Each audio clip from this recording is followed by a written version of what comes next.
Hey there, Sharon Horne-Ellstrom here. Welcome to day 55 of our Get Your Goals Annual Challenge. Today, I want to talk about a couple of things. Number one, we're going to talk about and start setting our strategy, our action strategy, and our action plans for the goals that we want to accomplish with respect to our emotional well-being. So I set up a little grid for each. Our action item today is going to be for each goal that we've picked. We want to have at least 3 actions, and the really bigger actions, more like strategies, is that we want to go after in order to achieve our goals in the area of our emotional well-being. So I guess I haven't done this yet for mine. I set goals about increasing love in my life, reducing negative talk and negative approaches to anything and everything, because like all of us, we are inundated with negative messages all the time, and it seeps into our lives. Even if we consciously try to prevent it from happening, on a subconscious level, it's happening all the time. We are surrounded with people, media, social media, everything that focuses on the negative, lack, scarcity, the things that we don't want in our life, and it's up to us to combat that. So that's another one of my emotional goal areas.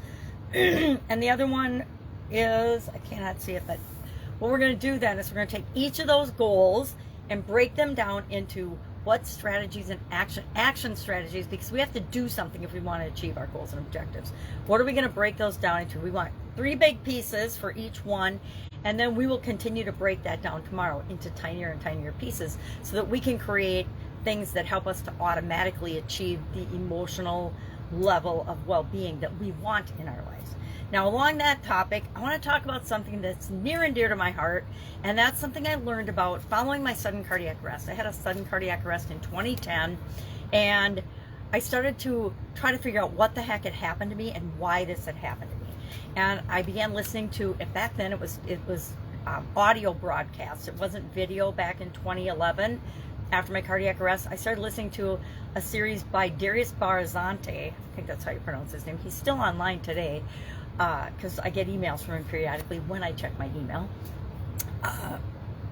But I learned about a lot of different teachers and a lot of different modalities and ways of healing.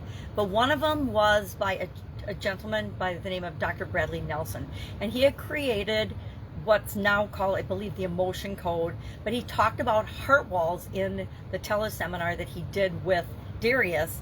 And I ended up buying his product, taking one of his courses, because I realized that part of what had happened to me was causing me to form this heart wall, a wall around my heart. We create these shields of protection and walls around our heart, not on purpose, but on purpose to protect ourselves. And there's really interesting exercises in his book, The Emotion Code, that help us to clear trapped emotions. One of the best resources I've found for clearing trapped emotions is in his book, because we can clear our own trapped emotions, right? And really, a heart wall is a supercharged trapped emotion. It's a wall we build around our heart to protect ourselves from trauma, from hurt, from broken heart.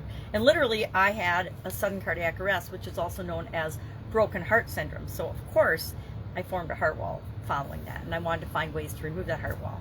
Well, although a heart wall protects us, it can also prevent us from forming deep relationships, from being involved in our relationships with other people. And I didn't want that, because I have kids and grandkids, and I wanted to make sure my heart was open and there wasn't a wall around it in order to have bonds and great relationships with them.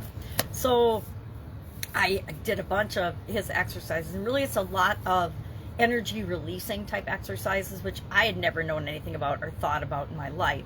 You know, being an engineer, I consider myself pretty scientific and rational when it comes to all things. And it wasn't until after that cardiac arrest that I started to explore other possibilities in life, right? And one of those was a heart wall. So I highly recommend, if you feel like this is a thing that you're experiencing in any way, shape, or form in your life, especially with respect to your emotional well-being, it's worth, Googling. His books are available on Amazon, and I Googled, and there's actually a lot of other books now on energy clearing, emotional clearing, dealing with emotions and trapped emotions, I'm sure other people have written about and experienced and shared their experiences with the heart wall. And if you want to know more about mine, you can ask. I did a lot of fun visualization exercises and asked myself a bunch of different questions. You do muscle testing. I never knew about muscle testing before.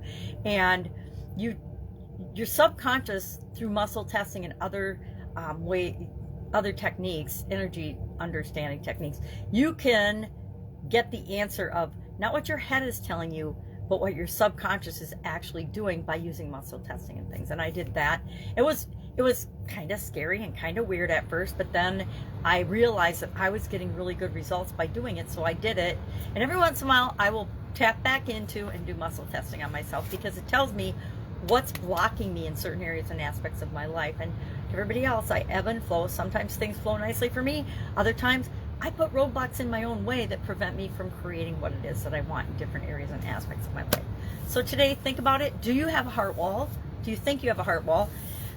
There's no way to prevent a heart wall from forming. They form on a subconscious level to protect us. Just like emotions get trapped in us that we don't realize until something else gets our attention. So for example, if you have an illness, you can usually trace that. I found that out from Louise Hay, as well as Dr. Bradley Nelson and other energy healers and experts. You can find out, based on what your ailment is, what emotion might be trapped in your body somewhere. All kinds of interesting things that if you're interested in it, then you explore it. If you're not, you're just like, okay, well, that was interesting. Someday if I ever need it, I might go look that up. All right, so what are we going to do today? Action items to help us achieve our emotional well-being goals this year. If I can help you in any way, ask. Otherwise, I will be with you tomorrow. And I think I'm going to actually do some more clearing. I might add some heart wall exercises and some trapped emotion energy clearing exercises to my action steps for my emotional well-being and to improve the different areas and aspects of my life. Have a fantastic day, and I'll, of course, be with you tomorrow.